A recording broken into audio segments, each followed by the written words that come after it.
Hey, my name's Trevor Johnson, and I'll be talking about the current issues of events from a couple years ago to the present, and then I'll also be talking about sponsorships that come with the events. Cameron, and I'm going to be talking about jobs in the event industry and management functions. Hello everyone, so my name is Adi Sara and I'm going to talk to you about history of events. Hi, my name is Cole and I'll be touching on the key points of sporting events. So obviously there have been some work done in the past in order to have competitions and all, but it was only in the 1800s that they started to have event management. It was first by Albert Spalding, who was a former baseball player.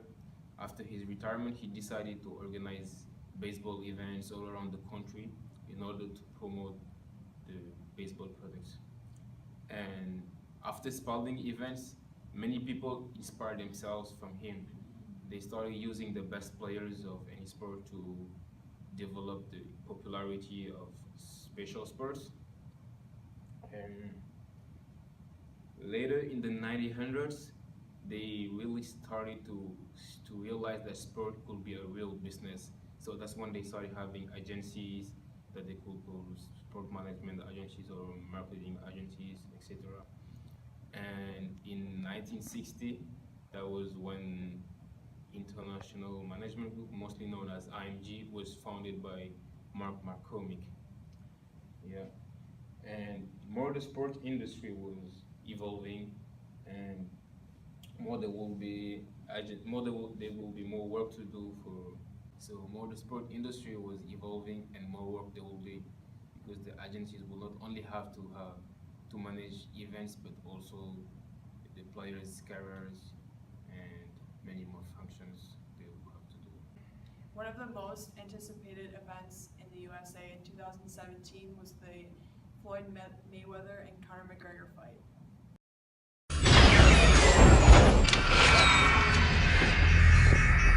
Split that. If there was ever a fight in history that should be split 50-50, it's the McGregor-Mayweather fight.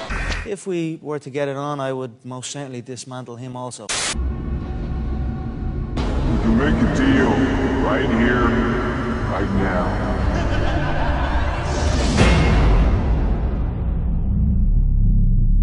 The biggest fight in boxing history, and I'm a part of it, so this is an event that you cannot miss.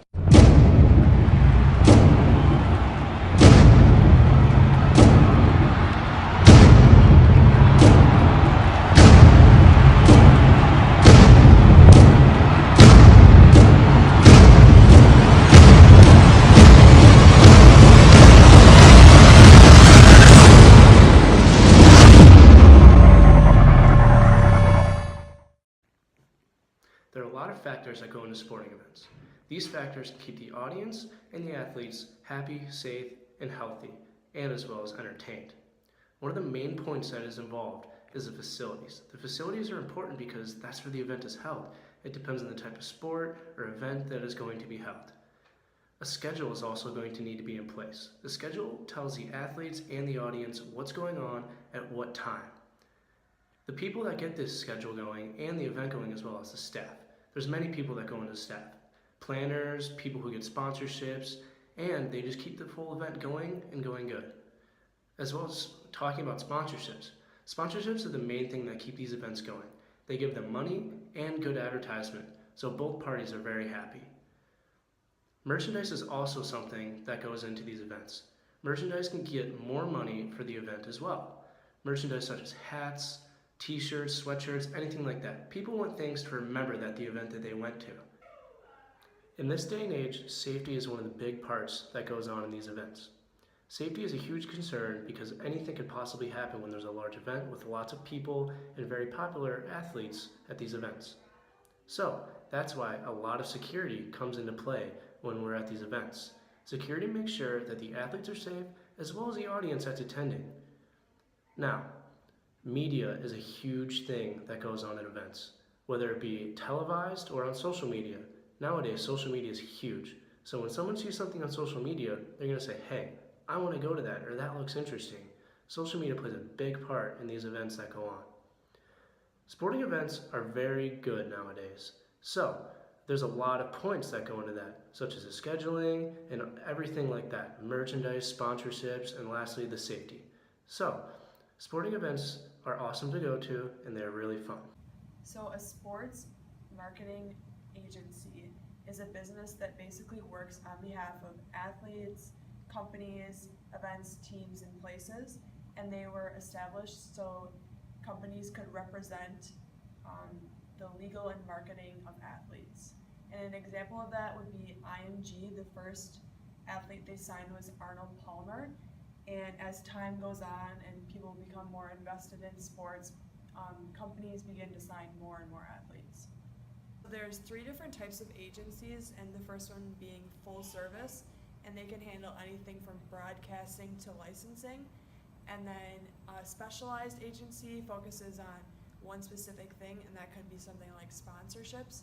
And then lastly, they have in-house agencies, and that's basically like a company that has people working for them for events. So some of the functions of these agencies, so they're representing a client, so they represent them and they market them, and they so they negotiate contracts and things like that, and they also deal with corporate sponsorships.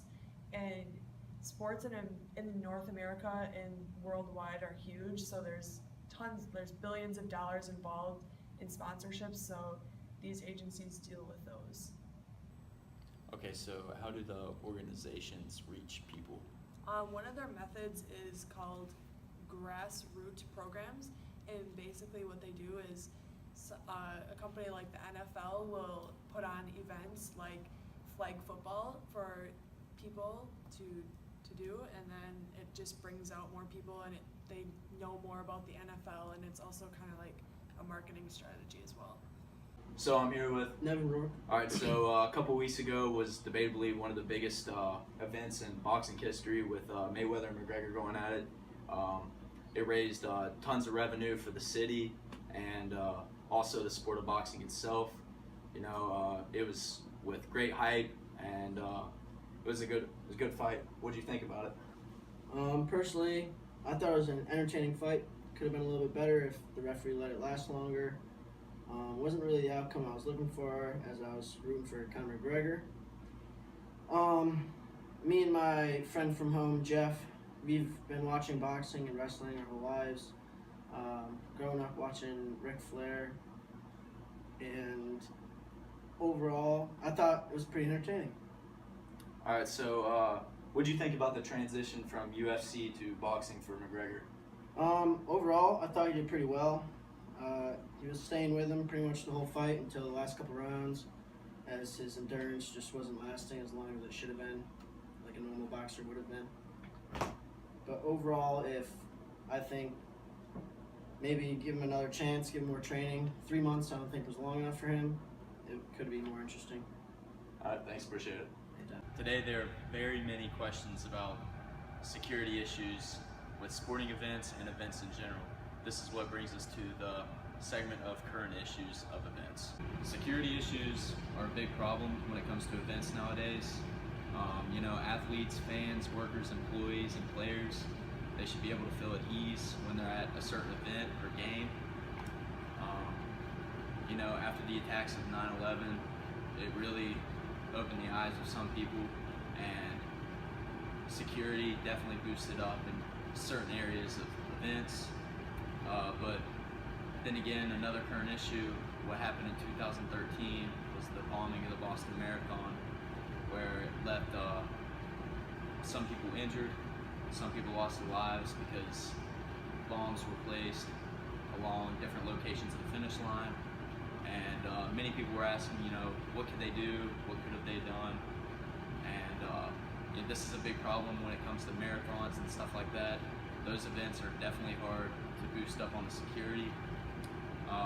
Even one person said that maybe they could have moved the spectator viewing section down another block.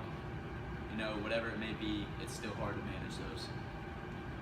Niche sports are practiced worldwide and are pretty entertaining to watch, but why aren't they getting the spotlight they deserve? Sports like sailing, horse racing, street racing, and croquet are enjoyable to watch, but they don't have enough exposure and the corporate support is just not there. And demographics plays a huge role in this. The difference in age, race, gender, income in different families plays a huge role in niche sports.